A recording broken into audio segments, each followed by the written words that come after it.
Welcome to the Diary of the Pan-African Preacher. There is a Rwandese proverb that says, "It is better to be kind to our neighbors than to cross the world to offer incense to our ancestors."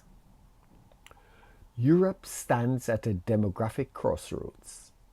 With birth rates falling and life expectancy rising, its population is aging rapidly.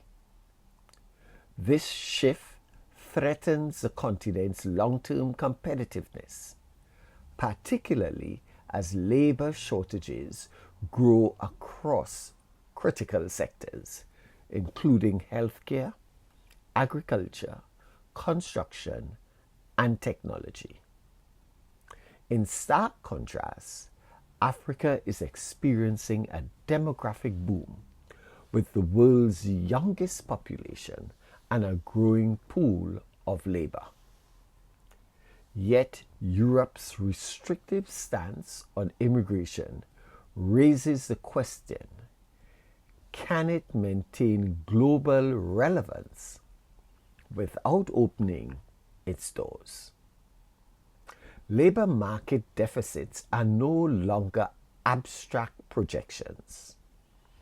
Countries like Germany, Italy, and Spain already face shortages in elder care, skilled trades, and digital industries.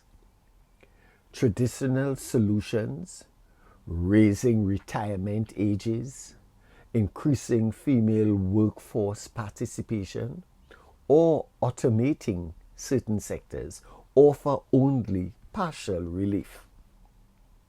The reality is clear. Europe needs migrants to sustain its workforce and welfare systems. However, public and political resistance to immigration, especially outside Europe, remains strong.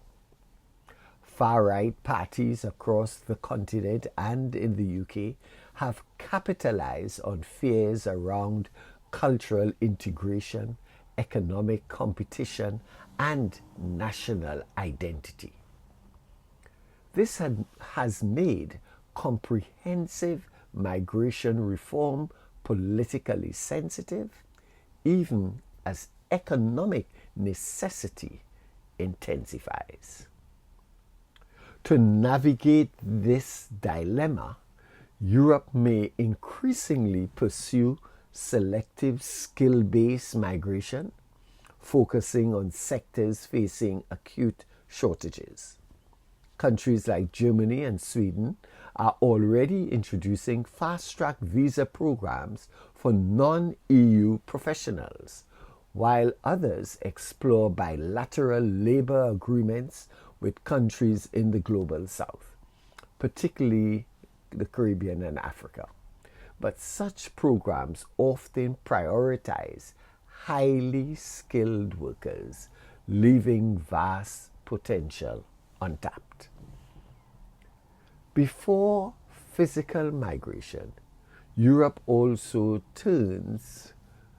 beyond physical migration, Europe also turns to remote work and outsourcing, enabling African professionals to contribute without relocating.